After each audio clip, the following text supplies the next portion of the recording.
temos vida no nome. E isso não é só uma coincidência. Onde há vida, há Apivida Notre Dame Intermédica. Minha gente, quando eu era bem pequenininho e eu tinha que aceitar os conselhos da minha mãe e ouvir minha mãe com atenção, um dos conselhos que mamãe me deu, e eu não vou esquecer jamais, foi o seguinte. Ela me disse: meu filho, você para vencer na vida tem que estar bem preparado. É lógico, naquela época eu não entendi o que é ser bem preparado, mas ela dizia: você tem que estar bem preparado para você vencer na vida. Depois eu, com o passar do tempo, eu fui entendendo o que minha mãe queria dizer. E também, é lógico, eu descobri o quanto ela tinha razão. E é uma máxima que continua. E eu vou dar um exemplo para vocês. Está aqui uma pessoa bem preparada. Está aqui um profissional bem preparado. Alexandre Rivas é o nome dele. Eu vou ler para vocês como ele se preparou, para eu poder ler isso aqui sobre ele. E, sem dúvida alguma, essa é uma das razões que nos traz muito orgulho, muito ânimo e entusiasmo em poder tê-lo aqui, em querer tê-lo aqui. E nesse momento, nós nos sentimos aqui no Portal da Holanda, no projeto A Hora do Hogar, muito prestigiados pela vinda, a generosa vinda dele aqui no nosso estúdio para conversar com a gente sobre algo de um interesse público de alta importância. Sintam como ele é bem preparado. E aqui está a tradução do que mamãe me dizia. Ele é pós-doutor em Economia Ambiental pela Washington and Lee University. Ele é doutorado em Economia Ambiental e Finanças Públicas pela Universidade do Tennessee, do sistema da Universidade do Tennessee, nos Estados Unidos, e graduação em Engenharia de Pesca pela Universidade Federal do Ceará. Atualmente é professor titular do Departamento de Economia e Análise da nossa Universidade Federal do Amazonas e presidente do Instituto Piatã, professor colaborador da Washington and Lee University, lá nos Estados Unidos. Ele também é economista emérito, conferido pelo Conselho Regional de Economia da 13ª Região do Amazonas. Ele é ex-diretor adjunto da Federação das Indústrias do Estado do Amazonas, a nossa FIAM, na coordenação de CTII, e ele é consultor internacional na área de valoração ambiental. Ele atua principalmente na área de economia ambiental e dos recursos naturais, com ênfase na economia dos serviços ambientais e valoração econômica do ambiente e análise de impacto ambiental de grandes projetos. Alexandre Rivas é líder do grupo de pesquisa Economia dos Serviços Ambientais. Entenderam agora o que está preparado? E a gente se sente gratificado, repetindo, por causa disso aí, de poder ler isso para vocês. Agora só me resta dizer o seguinte: Dr. Alexandre Rivas, seja muito bem-vindo e obrigado pelo privilégio da gente poder, a partir de agora, bater um papo, uma conversa agradável sobre assuntos amazônicos que interessam sobremaneira, principalmente a economia do estado do Amazonas e da cidade de Manaus. Seja bem-vindo. Humberto, eu que agradeço aqui e agradeço as suas palavras, as referências que você fez, mas eu penso na verdade que quando a sua mãe falou isso, ela tinha em mente essa preparação, em primeiro lugar, uma fé em Deus, né? Então, tudo isso que você leu aí, na verdade, foi a oportunidade que Deus nos deu e nós somos apenas instrumentos nesse processo. Toda a capacidade que o ser humano tem é uma capacidade, são dons, né? Então, embora eu agradeça, mas eu digo que isso não é meu, isso vem de Deus. Então, eu só quero agradecer por isso e que você, nesse momento aqui, você agradeceu a Deus por tudo isso. E eu fico feliz por isso, né? E tu sabes uma coisa interessante? Que eu já disse aqui várias vezes, eu acho que tu nem sabes disso. Uma vez houve aqui alguém conversou comigo sobre a questão de pedir a Deus, pedir tudo a Deus. E por causa de um adesivo que estava lá no carro, escrito: foi Deus que me deu, foi Jesus que me deu, foi a loja Jesus me deu, etc.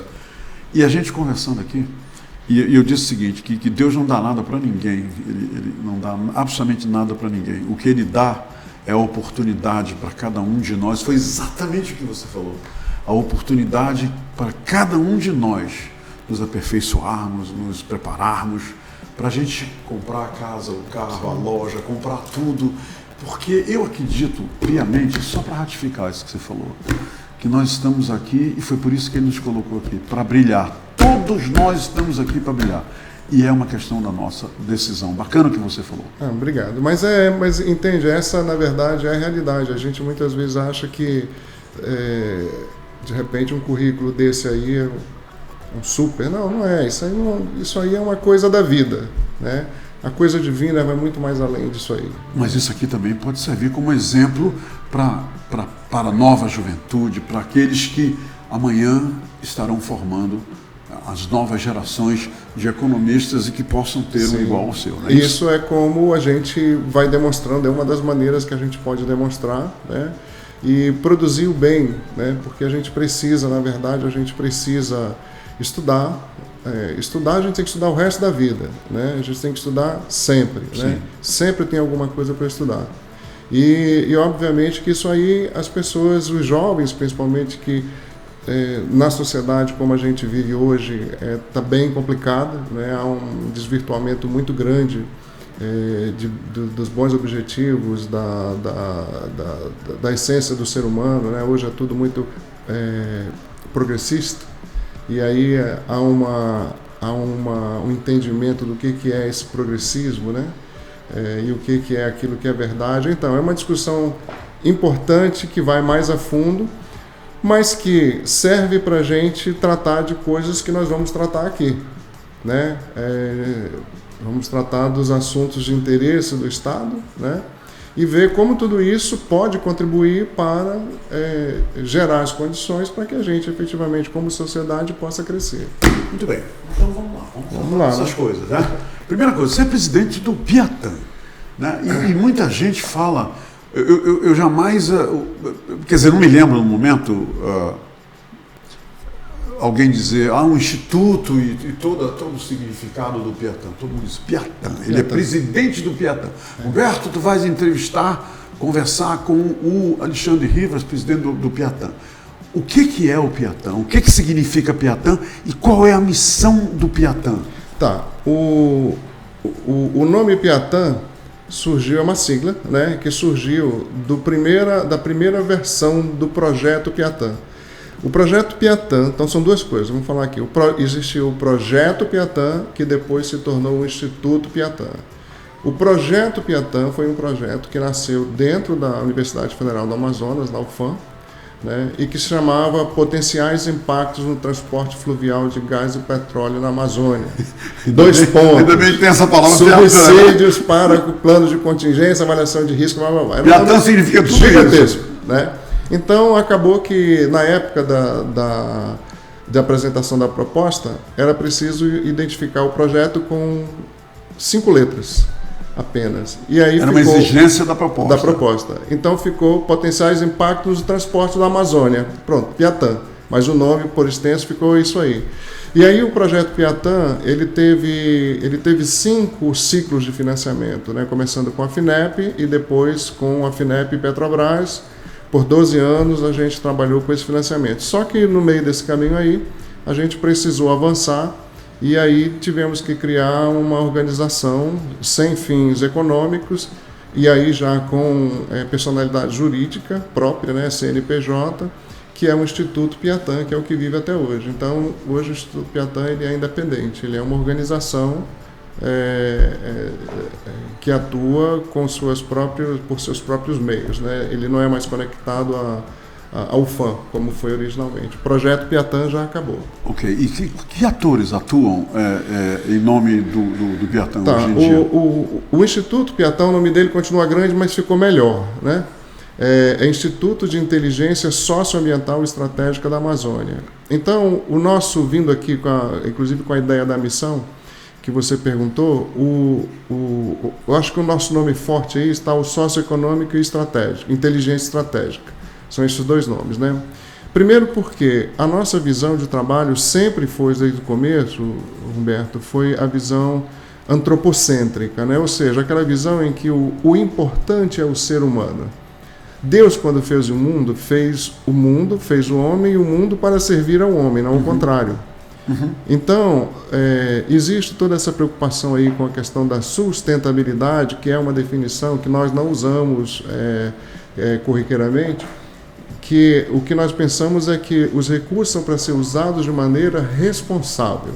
E se a gente usa responsável, a gente está respeitando a natureza e a gente está respeitando o ser humano e está vivendo junto com eles.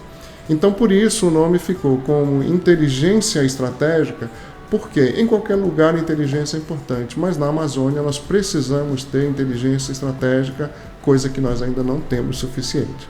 Né? Não temos, definitivamente. Você concorda? Concordo, plenamente. Pois é, então assim, o nosso esforço vem no sentido de a gente pensar estrategicamente, né? E para esse pensamento estratégico, ele só ocorre quando você tem inteligência. Não adianta você viver no mundo de seguidor e líder e você ser sempre o seguidor.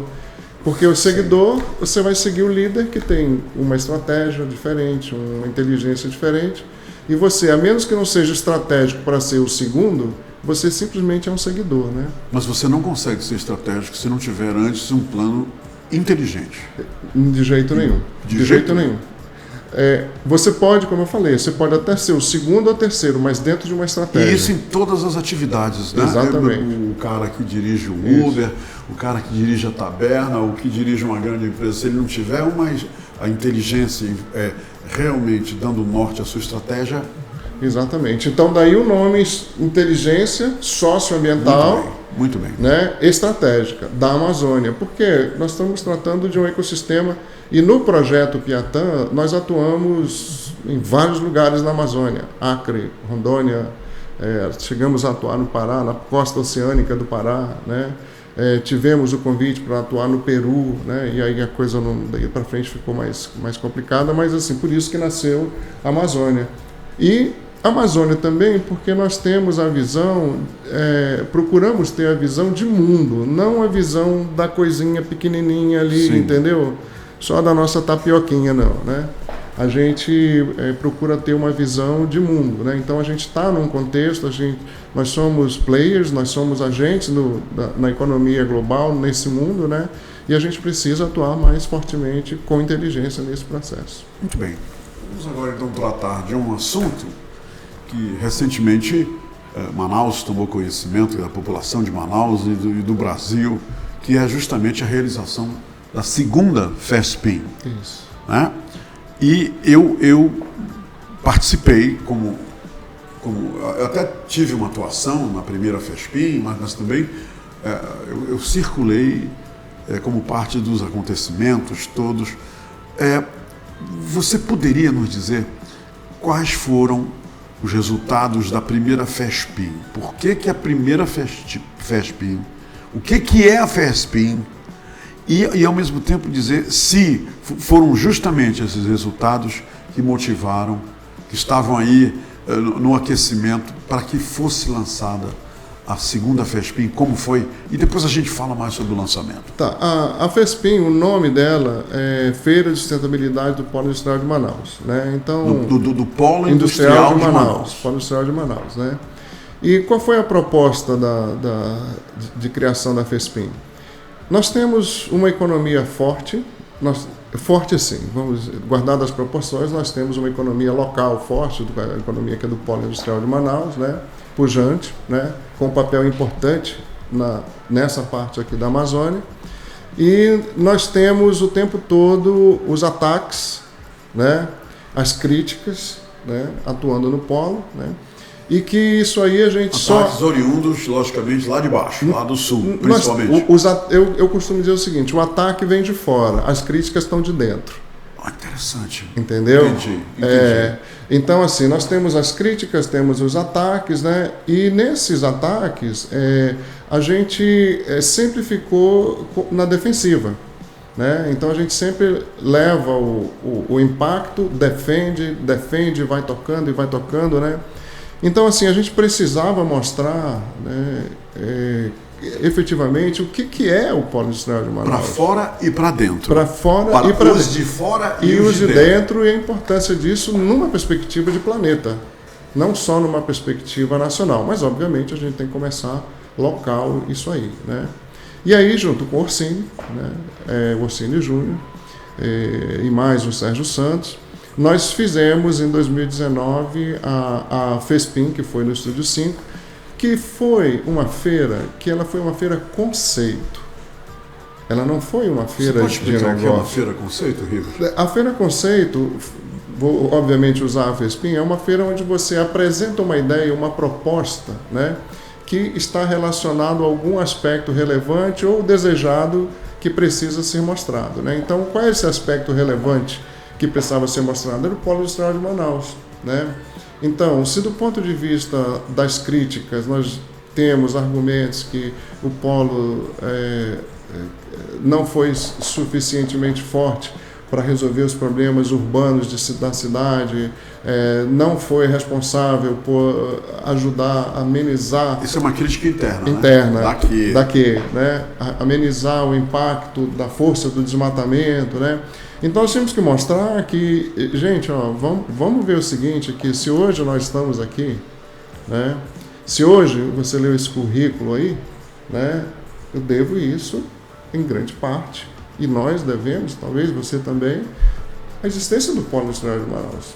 Porque não é que nós estejamos ligados diretamente com uma indústria, nós estamos ligados a uma economia.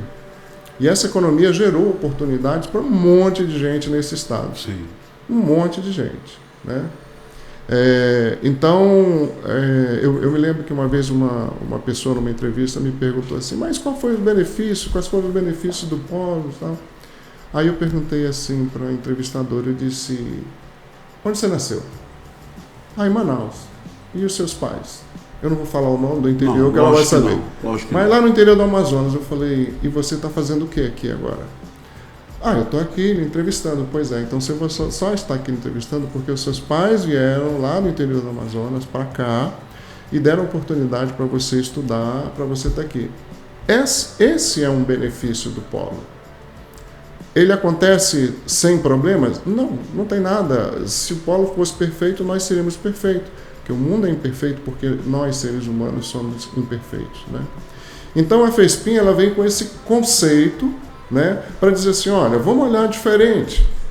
Vamos olhar o papel do polo, mas de uma maneira positiva, e vamos trabalhar para que isso seja ampliado, o que for positivo ampliado e o que for negativo ser trabalhado, né? Porque é assim que a gente vai poder avançar. Então a FESPIM foi isso naquele momento, em 2019, foi o marco, né? Nós lançamos aquilo ali naquele momento, né? Para nós mesmos aqui, na época tivemos a oportunidade de jogar isso um pouco na imprensa, o presidente da época veio, né, e tudo mais. Então isso deixou para aqueles tomadores de decisão locais, né, deixou uma nova visão do que é o polo, né? E obviamente que isso aí dentro de um processo de aprendizado, de evolução, tudo mais, surtiu um efeito, né? E tanto é que aí vem o segundo passo. Muito legal. Muito bem. Então, o segundo passo acaba de acontecer, o lançamento da segunda FESPIM. Mas a FESPIM veio com diferenciais. Uhum. E eu gostaria que você entregasse para todos os nossos espectadores qual é hoje, para a realização da segunda FESPIM, os diferenciais, aquilo que agora, de forma muito agressiva, eu acho, essa agressividade me fascina, porque quando eu li que o plano de vocês da agressividade, quer dizer, de repente, vocês vão sair do quadrado amazônico, né? Vocês vão deixar esse quadrado. Por que vão deixar esse quadrado? E qual é o recado da segunda FESPIM? A primeira FESPIM teve o recado de dizer, vamos dar uma estudada internamente às críticas, aos ataques, etc. E agora, na segunda investida, Qual é o grande diferencial, Rivas? O grande diferencial da FESPIM, dessa segunda FESPIM, é que nós iniciamos um processo estratégico, né, de mostrar para fora daqui do estado, e mais precisamente para o Brasil, o que é o Polo Industrial de Manaus. De onde vêm os ataques. Exatamente, de onde vêm os ataques. Né? Claro. Então, eu tenho que ir lá. Eu não vou esperar só que venha o ataque para me defender, porque não vai funcionar. Né? Então, a nossa estratégia agora é a estratégia de levar a FESPIM para Brasília. Tá? Então, e isso é um primeiro passo? De levar para Brasília? Sim, isso como eu falei, nós estamos trabalhando dentro de uma estratégia. Sim, né? Sim. Então, assim, o spoiler do que vai vir lá na frente, a gente vai segurar um pouquinho aqui, mas é uma estratégia de a gente trabalhar sempre mais, ir mais além. Nós temos o Brasil todo para ser conhecido e o mundo todo para nos conhecer. Né? Então, o mesmo grupo, né? Ou seja, o Instituto Piatã, a Ecoproduções e o Sérgio Santos, arquiteto, né? Com o apoio da SUFRAMA, como foi na primeira. Então, assim, a SUFRAMA é fundamental estar nesse processo conosco. Então, é a SUFRAMA e o Instituto Piatã. O Instituto Piatã que realizam isso aí, né? E aí depois a participação dos outros atores, cada um tem o seu papel também nesse processo, né? Então, como foi na primeira FESPIM, essa cooperação entre SUFRAMA e Piatã também tem um outro detalhe interessante, que nós trabalhamos por isso e continuamos tendo o mesmo procedimento, é que não há transferência de recurso público da SUFRAMA para o Instituto, ou nenhum de nós, zero, tá, para a realização do evento. Ou seja, todo o evento, toda a feira é feita com recurso público. Desculpa, com recurso privado. Tá? Então, quer dizer, isso mostra que existe... A feira do Piatã e SUFRAMA, o FESPIM, com dinheiro privado. Dinheiro privado. Ok. Tá? Isso não quer dizer que o governo do estado, a prefeitura não entra, eles fazem como qualquer empresa, compra a sua área ali e vai apresentar se houver um interesse. Né? Então, isso é muito importante, porque isso dá para a gente dá uma segurança muito grande, porque a gente, além de estar trabalhando utilizando recursos, né, que são oriundos da iniciativa privada, que são aquelas indústrias, né, que estão aqui trabalhando, gerando renda e tudo mais, isso mostra que é possível fazer uma parceria público e privada de sucesso, entendeu?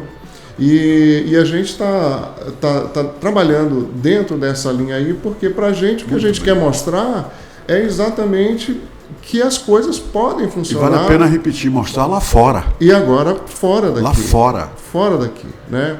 Então aqui agora a gente quer ser um canal para que as empresas daqui cheguem lá fora e digam, olha, eu estou fazendo isso aqui, eu estou atuando, fazendo... E os caras que estão fazendo estão aqui com a gente, são esses aí. Exatamente. Não é isso? Daqui à feira, quem está fazendo está aqui. Porque eu gostaria que você ratificasse, Rivas, que mais de 300 empresas do distrito estão envolvidas até agora e dando apoio. Procede? Essa foi também a informação que nós tivemos junto da SUFRAMA, né? Inclusive ela publicou no site. Né? Então, isso eu acho que mostra a importância, né, que uma ação como essa tem e como ela precisa ser pensada mais além. Porque assim, Humberto, né, eu sempre tive uma coisa comigo, né, quando eu oriento meus alunos, e no meu caso também, quando eu fiz a minha tese, meus trabalhos, eu penso assim, eu tenho um problema até o momento que eu não consigo visualizar o problema na minha cabeça. Quando eu visualizo o problema, eu já sei o que eu vou fazer, eu já sei qual é o meu problema, eu já sei como eu tenho que tratar. Interessante. O resto é braço.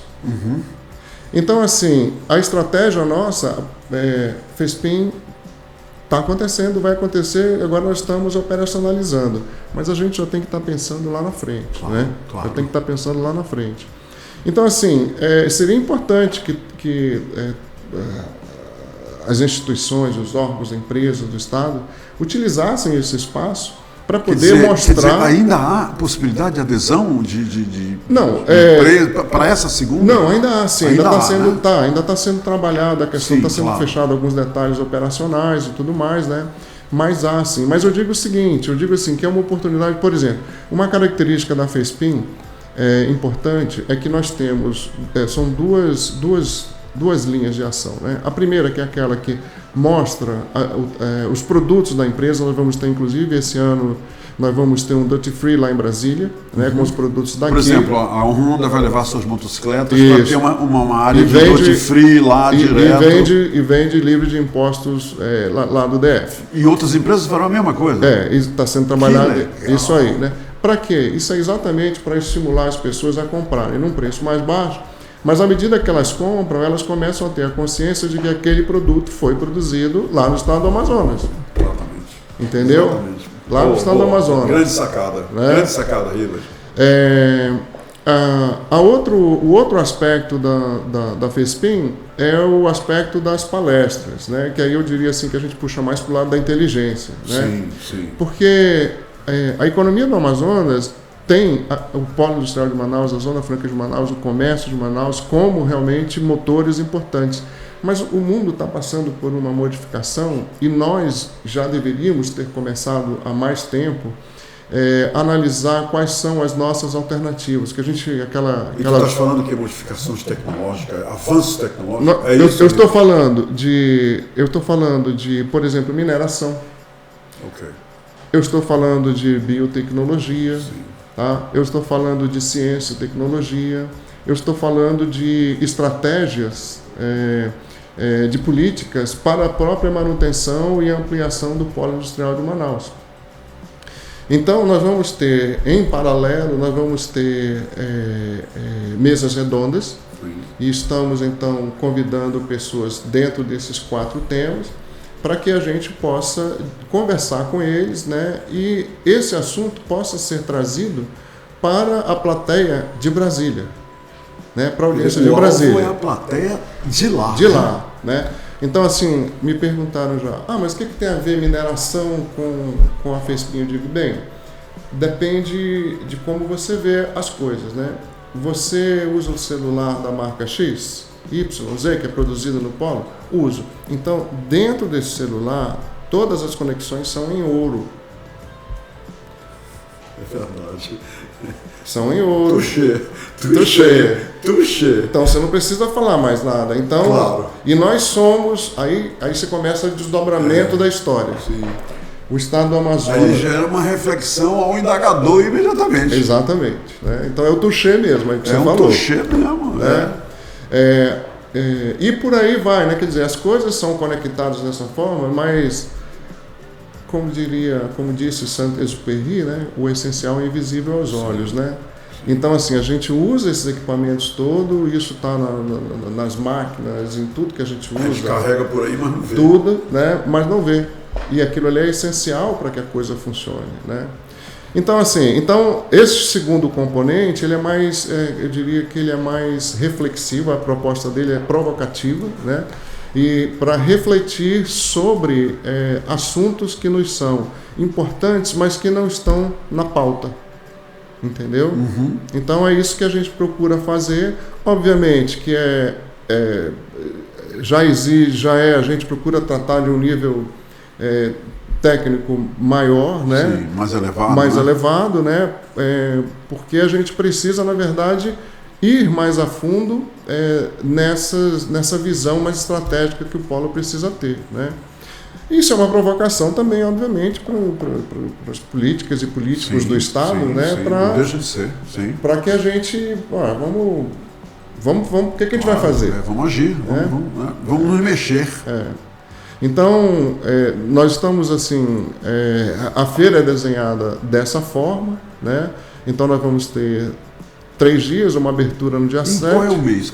Hein? Novembro, 7, 8 e 9 de novembro. Né? Então nós vamos ter abertura no dia 7 de novembro, à noite. E aí, no dia 8 e 9, nós temos a feira acontecendo. A feira acontece direto existem outros eventos que estão sendo trabalhados, né? E as mesas redondas acontecem nesses mesmos dias, de manhã e de tarde, de manhã e de tarde. Tu sabes o que eu acabei de pensar quando você acaba de traduzir o que vai acontecer por lá, Rivas? É que o sucesso para um evento como esse, ele vem por gravidade. É impossível não ver, porque é uma coisa assim que eu só de pensar eu vejo e sinto o fascínio de um evento desse para quem fala um monte de coisa, não sabe nada e acha que está falando o que está certo, porque ouviu e de repente se depara com que eles vão ter a oportunidade de se deparar lá em Brasília. Acho que vai ser muito bacana. É o nosso trabalho, né? É o que a gente começou a conversar aqui, né? Isso tudo tem inteligência envolvida no processo, né? No lançamento da FESPIM, quando eu apresentei a feira, né? Eu apresentei junto com a feira a missão do Instituto Piatã, né? E eu disse, esta é uma feira que nasce com uma missão, que nasceu com uma missão. Ela não é uma feira de negócios. Ela é uma feira, é um evento que tem uma missão a ser cumprida. E né? Essa missão, eu posso dizer que é mostrar, como é o caso agora da segunda-feira da FESPIM, a importância do Distrito Industrial para a economia do Estado do Amazonas e do Brasil? Sim, é se tornar conhecido, né? Sim. É nós nos conhecermos, né? É nós nos darmos o valor que nós precisamos nos dar e a importância que nós precisamos nos dar. Por aí. Entendeu? Entendi. Então, assim, se a gente não vai e fala, né? Você só pega a marretada na cabeça, né? E você não fala. O boca a boca me disse e eu estou aqui quieto, então eu tenho que chegar lá e dizer, olha, isso aqui... A realidade é essa. Um trabalho que eu fiz junto com o meu parceiro lá nos Estados Unidos, o James Kahn, que eu acho que você chegou até a conhecê-lo uma vez. Conheci, sim. E nós publicamos um trabalho na Oxford Encyclopedia of Environmental Economics, Enciclopédia de Oxford de Economia Ambiental. Publicamos no final de 2021. E nesse trabalho a gente cunhou uma coisa lá que eu espero que as pessoas que peguem. O Polo Industrial de Manaus é o maior projeto mundial de conservação de floresta tropical. Rivas, não precisa dizer mais nada. Agora eu vou dizer touché para você. Touché, né? Disso que você falou. Muito obrigado por essa conversa super agradável e também por entregar, por fazer tantas revelações importantíssimas, inclusive o orgulho de quem ama a Amazônia e de quem quer a Amazônia como um lugar sempre melhor para a gente viver, para a gente se desenvolver e para a gente conhecer, porque ninguém protege ou ama aquilo que não conhece. Alguém disse isso alguma vez, eu não sei quem disse isso, mas eu ouvi isso em algum lugar. Alexandre Rivas, muito obrigado, e eu sei que vocês estão fadados ao sucesso. Parabéns. Humberto, eu agradeço aqui a tua equipe, né? E eu queria também de público aqui agradecer a Suframa, né? Que sem a Suframa também não seria possível fazer isso aqui. Agradecer os nossos parceiros importantíssimos, o Orsini Júnior, né? Com a Eco Produções, o Sérgio Santos, né, que é o nosso arquiteto maravilhoso que dá todo esse conceito para a gente, né? Então, sem essa equipe, sem essa inteligência, a coisa não funcionaria. Ninguém é bom sozinho, né? Absolutamente não. Outra grande verdade aí, ó. Filosofamos, hein? Pois filosofamos é bom filosofar, né? Rivas, muito obrigado, meu cara. Falou, e foi um prazer revê-lo depois de 2 anos. Foi 2 anos que eu não te vi. Eu quero te ver a próxima vez, no próximo show. Muito bem. Vou já te passar o local, a data e o horário, tá bom? Pois é, então. Obrigado, irmão. Falou. Gente, por hoje é só. Amanhã, se Deus permitir, estaremos aqui. Temos vida no nome. E isso não é só uma coincidência. Onde há vida, há Apivida Notre Dame Intermédica.